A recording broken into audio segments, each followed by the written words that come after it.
Hey, what's up, guys? Back with another Fair Shake review, and today we're going to be talking about DaBaby's Blame It On Baby.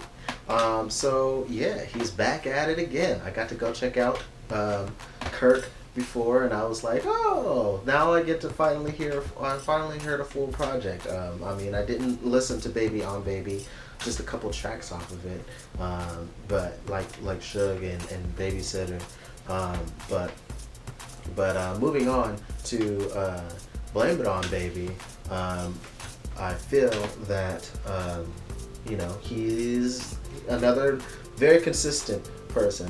A lot of people like to complain about how he kind of has the same flow. But I feel like he did try to experiment a little bit on just a couple of tracks. But for the most part, it is kind of the regular thing that you can kind of expect from him. At times it works, at times it doesn't. So for me, this whole project is kind of a mixed bag. The production can be kind of cool and create a fun mood, and then other times it just can seem a little monotonous, a little repetitive, even though it's like the beat can be telling you, yo, you should be getting hype right now. You should be getting hype, and it's just like, yeah, but it's not. It seems like you're trying too hard to get me there. Cause some of the stuff is just kind of like very simple but loud production. There's not a lot of nuance in some of them, the beats.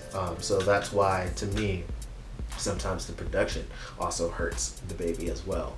But I feel the thing that hurts DaBaby the most is the fact that his style is very straightforward. So because he doesn't write, he just, it seems, well, at least from what he said, what I've heard him say, he doesn't write, and I feel he probably does a very similar method as like a Lil Wayne would do, which is, punching in, which is why you get so many. His style is very punch in heavy, where you can definitely tell that there's different takes kind of merged together, and that's kind of what's created his signature style. So and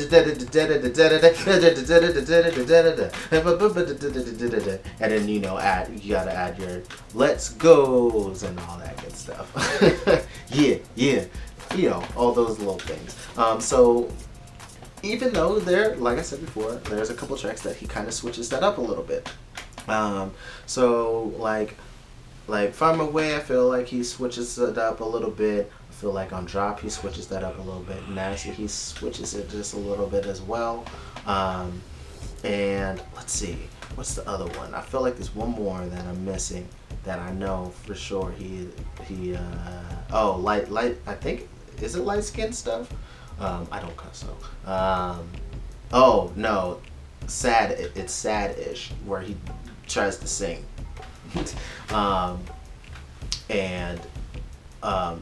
Man, in that song, yeah, not it. It's not it, bro. If you want to try and do the singing thing, like, the voice doesn't sound too bad, but I mean, it's just like the approach to the lyrics just didn't quite do it for me. So yeah. So going straight through the track list, like from beginning to end, you get Can't Stop as the intro, and bro, that was like, especially compared to Kirk's intro, this did not touch it at all. But it just shows his determination, and but that chorus just got annoying. It's like, yes, we get it. You can't stop. You can't be stopped. Yep, gotcha. Say something else.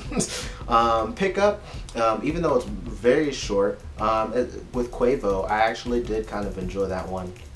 The light skin stuff with Future. There's someone else on that too, isn't there? Future. Oh, Jetson made it. He's the producer. That track, it was like, I kind of liked the beat, but I didn't quite like the song. Talk About It. Another one where it's just like, this is kind of the typical, nothing that really grabs me. Then you get to Sad Stuff, and I was like, still haven't got it there. Find My Way. It was okay. What really threw me off is just like, oh snap, they're already sampling this song. But I mean, it kind of makes sense. That's kind of how things are these days. Find My Way samples Friends by Marshmello and Anne Marie, and I was like, I heard I just hear the guitar riff, and I was just like, I know this riff. So it's just like, they're sampling it already. But to be frank, it shouldn't be actually that surprising, since ever since Kanye became a huge superstar, he's sampled things that are very recent and just went ahead and put it into a new project. So that shouldn't be surprising anymore. But it still did, and I was like, oh, this is a pretty decent track. Rockstar with Roddy Ricch, I was hoping it would be kind of cool just to see what they would do with it, but not so much. Jump was a surprise to me because Young Boy Never Broke Again, or NBA Young Boy, formerly known as NBA Young Boy, he has never been a person that I've really enjoyed, but I feel like both DaBaby and Young Boy did actually really well on this song, and the production on this one was just so good. I love the beat so much, and they wrote it very well. Champion was okay. I Drop with A Boogie with a Hoodie, another artist that I was just like, yeah, he's alright. But both of them rode the beat really well, and it's also a really good beat. Then Blame It On Baby is the surprise track because he tries to switch up his flow a little bit, and he even decides to have a beat switch for the verses and the chorus. So it was very interesting to see him, try that out, and he did pretty well. It's another one that's just kind of like on the it's okay side.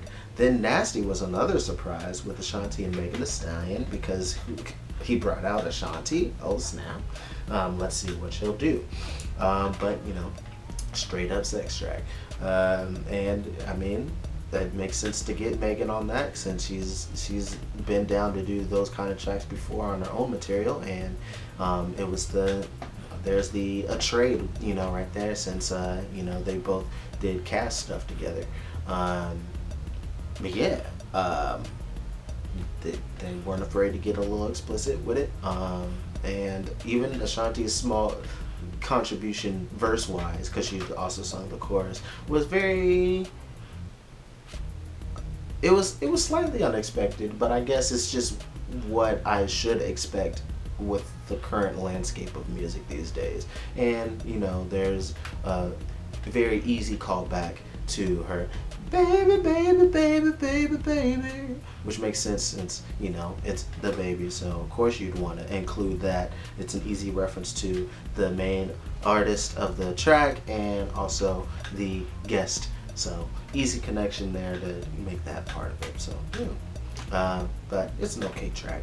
And then Amazing Grace was a very interesting closer. It seemed he was going to try and once again, because even on Sad Stuff, he tried to get a little personal, kind of. But Amazing Grace just kind of talk about the stuff he doesn't take for granted, and also the fact that even though he's not super religious or anything, he's spiritual, and he's happy for all the good things that he can do for his family, despite even some of the troubles that he still got to have, especially with losing his father. But the thought behind it being the closer was right on, but the execution I still feel could have been a little bit better. So this is a very, very, very mixed bag. There's only like a handful of tracks that I'd actually would return to. being like pickup I might return to, but I may not. I might just let it, play around me since it is a single. Then I probably return back to Jump and Drop. The rest of them is just like, hey, they could be somewhere in my huge long playlist on shuffle. Then, but for the majority, most of them I won't end up returning to. So I feel like it's kind of on the same wave as his Kirk project. He definitely is trying to experiment a little bit more with some different styles, mainly in the production. But it's it's alright. So yeah, let me know what you guys' thoughts are on it, or if there's anything that you'd like to see me review down below. And yeah, that's it. Much love, peace, please.